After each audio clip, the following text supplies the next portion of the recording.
유정복 인천시장이 지난 7월 18일 인천시 사회복지회관에서 인천시 장애인 단체장들과 간담회를 갖고 장애계 수관인 장애인 복지회관 건립과 사회복지사 처우 개선을 약속했습니다.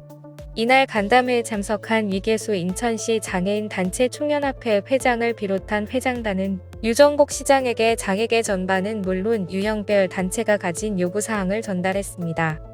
간담회에서 전달된 요구사항으로는 사회복지회관 건립, 사회복지사 처우 개선, 시각장애인 안마서비스 예산 확대, 뇌병변 장애 특성을 고려한 인전종합지원센터 건립, 몽아인센터 추가 건립을 위한 예산 검토, 한마음 교류대회 성공적 개최를 위한 예산 확립 등입니다. 유정복 인천시장은 현재 사회복지회관은 장애인의 접근성에 문제가 있고 힘들게 온다고 해도 종합복지기능체계가 갖춰지지 않아 만족감을 느끼지 못하는 것으로 알고 있다. 장애인이 활동할 수 있고 이해할 수 있으며 취업발선 등과 같은 기능이 동시에 순환될 수 있는 회관을 건립할 수 있도록 준비하겠다고 말했습니다. 이어 종사자 처우 개선 부분 역시 종사자들이 사명감과 만족감을 가지고 일할 수 있는 여건을 만들기 위해 점진적으로 개선해 나가겠다고 밝혔습니다. 인천시 최초의 여성 부시장인 이행숙 민선 8기 인천시 첫 균형 발전 정무 부시장이 취임했습니다.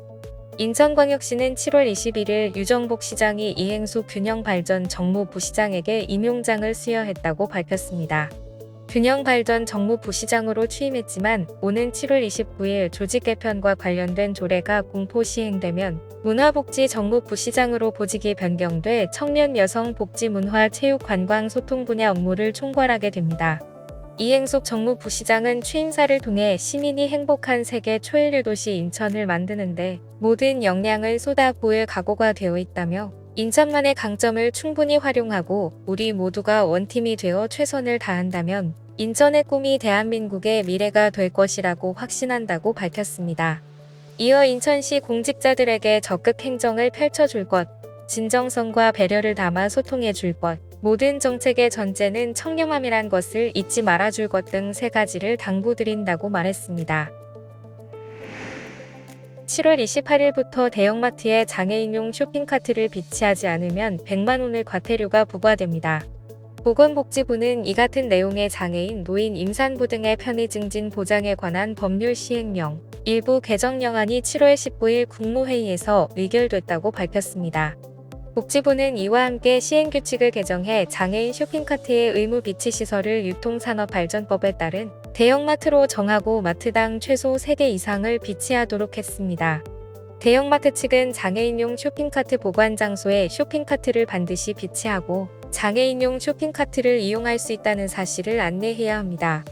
개정 법률 시행일인 7월 28일에 맞춰 대형마트의 의무가 부여되며 장애인용 쇼핑카트 비치 의무 위반 시엔 100만 원의 과태료가 부과됩니다.